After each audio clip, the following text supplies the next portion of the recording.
Pokeballs, one of the greatest mysteries to the children of any generation in the past 20 years. Whether you started with the original games in the late 90s or picked up on the anime at some point in its almost 1,000 episode time span, Pokeballs were always the staple of everything that happened in that world. These creatures that inhabited this planet could be stored in these strange circular containers, and did so by conforming to a beam of light and being sealed within. However, out of everything within this universe, the Pokeballs were the pinnacle of anything technology-wise. But why do they exist?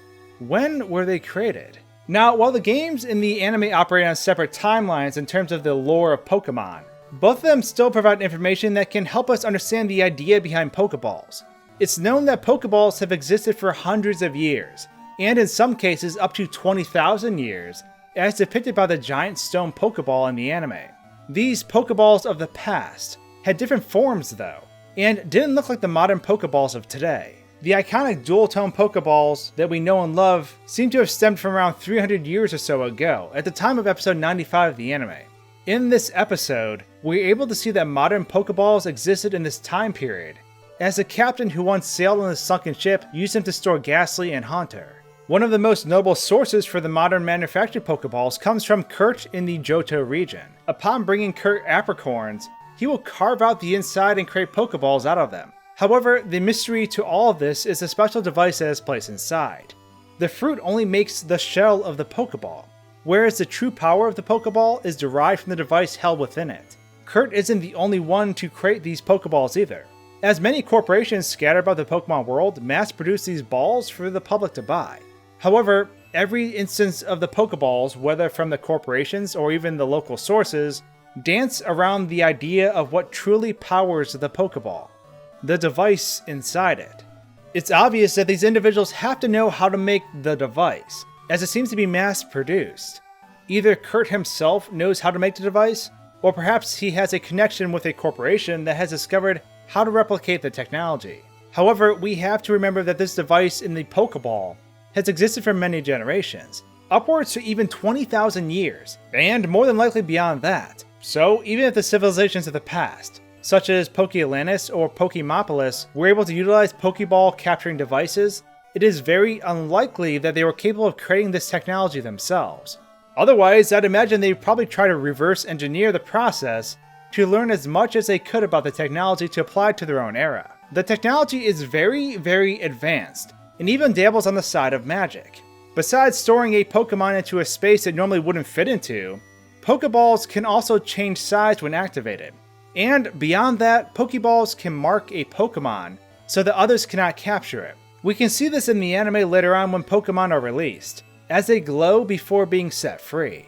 But perhaps Pokemopolis, episode 72 in the anime, can shed some light on what may be the source of the Pokeball's power. During this episode, we are shown glimpses of what early forms of Pokemon containers could be.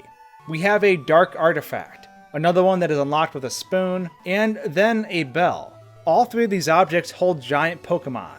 But of the three, I want to focus on the first two. The dark artifact holds the power to absorb people and Pokemon alike. It seems to be a Pokeball that can store multiple living beings within it, unlike Pokeballs that can only store one. The space within the dark artifact is limited though, as it appears the group is becoming cramped within.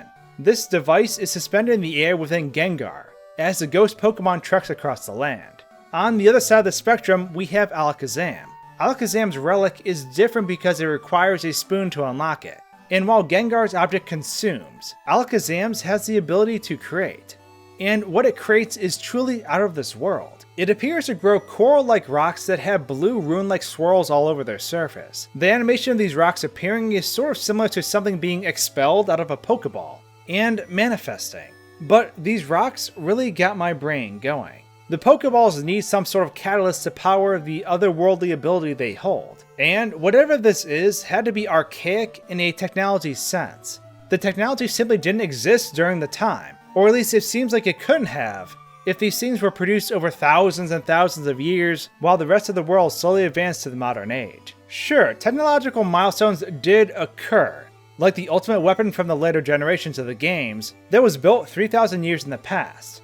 But we are talking about time periods that are way before that. Touching on that concept though, The life force of Pokemon would come to be known as Infinity Energy in the series, or at least the product of draining their life force was referred to as that. This energy could be harnessed and captured to be used to do extraordinary things. Regardless though, this Infinity Energy had to be stored somehow, and it makes me wonder if it were in the form of some mineral from another dimension.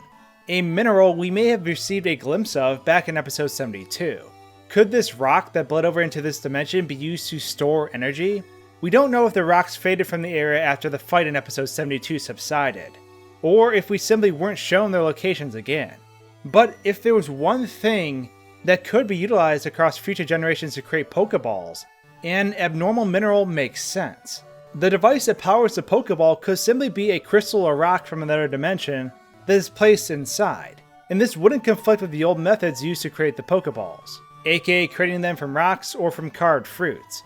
Since we have the powers of storing and summoning battling it out in this particular episode, and these rocks growing forth from within this struggle, it really does make me wonder if this mineral is the secret we've been looking for to understand just how these Pokeballs are capable of storing. That's just theorizing, of course, but it does make you wonder. But now that I dumped that on all of you, I'd love to hear your thoughts.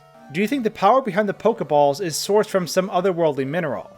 What is your personal theory for how they work? Now, I know we may very well be dealing with different Pokemon universes across the games and shows, however there certainly is some overlap. So let me know your thoughts in the comments below. And with that, thanks for tuning in to this Pokemon breakdown. If you'd like to join me on my YouTube voyage and continue to unravel the nonsense that is all things Nintendo, then the subscribe button is just what you're looking for. Thanks for watching, guys and gals, and until my next video, cheers. If you like this video, perhaps you'll enjoy some of my others. I've been posting some spicy memes over on Instagram. Actually, that's a lie. There's 0% spice there. Anyways, there's a slew of other theories on this channel too. So regardless, I hope you enjoy.